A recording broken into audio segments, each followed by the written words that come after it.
بسم اللہ الرحمن الرحیم۔ السلام علیکم ورحمۃ اللہ وبرکاتہ۔ آسمان کے دروازے کھول دینے والی دعا۔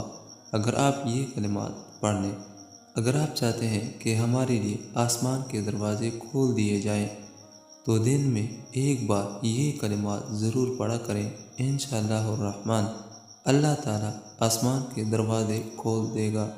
وہ کلمات یہ ہیں: اللہ اکبر کبیرا والحمد للہ کثیرا وسبحان اللہ بکرۃ واصیلا۔ آپ صلی اللہ علیہ وآلہ وسلم نے ارشاد فرمایا، اس شخص کے لیے آسمان کے دروازے کھول دیے گئے، یعنی کہ جو شخص یہ کلمات پڑھے گا اس کے لیے آسمان کے دروازے کھول دیے جائیں گے۔ اللہ تعالیٰ اس پہ عمل کرنے کی توفیق نصیب عطا فرمائے۔ آمین ثم آمین۔